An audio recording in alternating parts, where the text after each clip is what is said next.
Hello, Macadorish Football Fan TV. This is the starting 11 show. Ukraine versus the Republic of Ireland in the last of our four UEFA Nations League games. We know we're coming into this one off a pretty good victory over Scotland, arguably the second best team in the group. We haven't disappointingly, not done well in our first couple of games. So I think with this one, we're coming down to I wouldn't say the bare bones of our squad, but we're going to have to start bringing in players who probably didn't get a run in beforehand. So, we're going to be looking at players probably in the defence there with Shane Duffy suspended and John Egan out of the squad for family reasons. There's going to be a bit of a shape up in this team. So this is going to be the team I would like to see line up and just see how they get on. So I'm going to keep things, pretty straightforward. I don't want to be changing the tune too much to the team that played on Saturday. I want to try and keep as much players in that team as possible because of the performance that they put in. So Caoimhín Kelleher for me, I know I'd originally gone with Travers for the Scotland game, but look, Caoimhín's justified his selection. He was not at fault for any of the goals and looks confident and calm all the time. He doesn't seem too fazed by anything since he's played in goal for Ireland and since he's made his debut. So I'm happy enough to go with him in goal. It's very unfortunate for Mark Travers because he probably deserves a run, at least a game, out of these four games. But unfortunately, that's just not the case. And it's unfortunate for him, but it's very good for Caoimhín and it's good experience for Caoimhín because then he could go and maybe look at moving to a club over the summer, because showing that he can be the number one for Ireland and he can be trusted to be playing at an international level for his country. So he could be looked upon to play probably in the Prem, maybe the Championship, more likely the Prem though. If he is to go away from Liverpool, that is. But I think for him, if it's going to be a big season for him, if he makes a decision whether he's going to stay at Liverpool or not.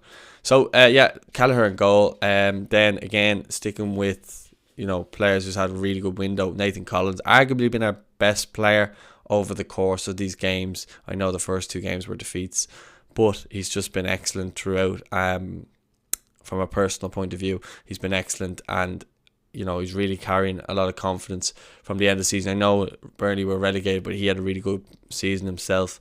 So it's great to see him take that confidence into the national team, and looks like a player that anytime he's fit now will be in the starting 11. So I think you have to have him in there, and arguably could be captain for this one.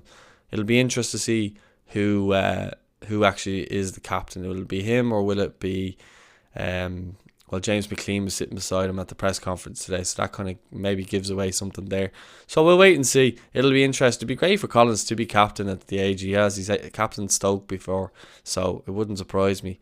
He captained them at 18 years of age. Then in the middle of the back three anyway, moving on, I'm going to go with Daryl Lanagan. I think he deserves an opportunity to play and see what he's about. He's been unlucky with injuries and stuff like that. I think the last game he played was the USA game, which a certain Mr. Rice played his last game for Ireland in that one. So I think Daryl Lanagan, he's come off a really good season. I think he got on the Championship team of the season, and he was excellent for Blackburn. And they could put him in the shop window as well. Not that Stephen Kenny's that arsed, I imagine, of the shop window, but just to have him in there would be good to just have a look at him and see, is he able to step up. We've seen other players like Omar Bamidele and Nathan Collins step up, and they've made that shirt their own. So if he can do it, it'll be interesting to see, and I hope he does. Then to the left of the back three, then I'm going to go with Darragh O'Shea again. I just think if we're going with this formation, it's like for John Egan. Darragh O'Shea, I just think every time he plays, he doesn't look phased. He's a warrior, and look, he's the one that makes the most sense to come in there. And Stephen Kenny, anytime he's really called upon, Daryl O'Shea, he's delivered. So I think you have to go with those three at the back. Then I'm going to stick with Alan Brown at right wing back. I mean, he scored a goal and he had a really good game throughout on that right hand side as a right wing back. And when we were getting forward, he was causing problems and he was getting high. So I think not that kind of high, but he was getting high up the pitch is what I mean. And yeah, look, I think he could maybe find his position as his best way of getting into the team. I know, look, if Matt Doherty's fit, he starts. That's 100%. We all know that. But I think if you're looking at him for a way for him to get into the team, because he's not really going to get in that midfield area, I don't think, just the way he plays. But maybe that right wing back is a position that we could look upon him as a serious position for him going forward, and maybe move Matt Doherty somewhere else. Who knows? But for this game, I'd like to see him start there. The discussion with Matt Doherty will come a different day. Left wing back then McLean. I think again another player who took his chance to when he started the other day and delivered.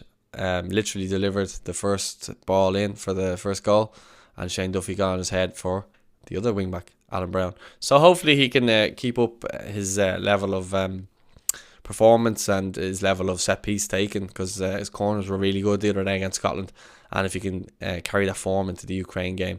I know we played against them last week and we just didn't look the best, but I think now we're starting to gain a bit of confidence and players are getting minutes into the legs again, so you're starting to see a bit more of sharpness. But that's who I go with in terms of my defence.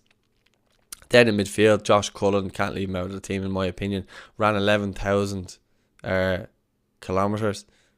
Like, that's insane in one game against Scotland. So and he was just, you know, and he was playing 2 games before that, and he's just such a good player. Like, to be able to put in the performance he's putting in and the level in which he's doing it as well, and I imagine takes a lot of energy and that to play the position he plays, and to be able to go in there and just be a warrior, but as well as that be good with the ball and have the quality. You know, I think he just has to be in there, and he could be a shout for captain as well. And then beside him, I have to go with Jason Maloney again. He brought the energy, he brought the aggression, he brought the intensity to our performance. And although he wasn't instrumental going forward, and he did play his part in the Obafemi goal, he was instrumental in stopping a lot of Scottish attacks and putting out a lot of fires here and there and being everywhere all over the pitch. Just a warrior, just, you know, someone to combat in the midfield there with young, you know, legs to get around and help Josh Cullen out, because at times Hendrick looks a bit lost. I don't know whether that's fitness or he's just, you know, devoid of confidence. I don't know, but I think it makes sense to go with those two in midfield, especially if you're going off the performance the other night. Then just in front of them, I'd have Jason Knight.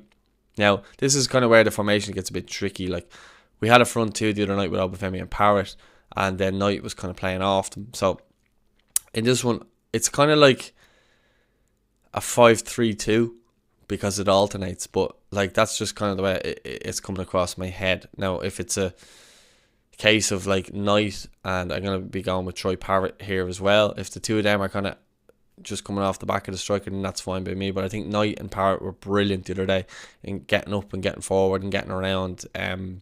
So I think that's the case, but I'd like to have Troy further forward, like the way he was when he was getting on the end of that Obafemi cross. And then I'd have Callum Robinson up beside him, just purely the fact that I believe Michael Obafemi's out. He's injured, unfortunately. Otherwise, I'd have Obafemi beside him. And I think if you're going with them, I think that's a pretty solid lineup considering all the players that were missing. Well, I say all the players, but considering the players were missing probably is more what I meant to say. So I think that's a pretty strong 11. I think Robinson will be wanting to get on the score sheet. He'll be eager to get in there if it is the case. And Troy will be looking to add to his tally as well. So I think, look, there's good young energy in amongst a pretty good solid team. I think Lanagan, O'Shea and Collins are a good back three, and they'll be well able. And then the wing backs in midfield. Look, I think it's a pretty solid lineup. Let me know what you think in the comments. Don't forget to like the video. Don't forget to subscribe, and I'll speak to you all soon. Thanks for watching.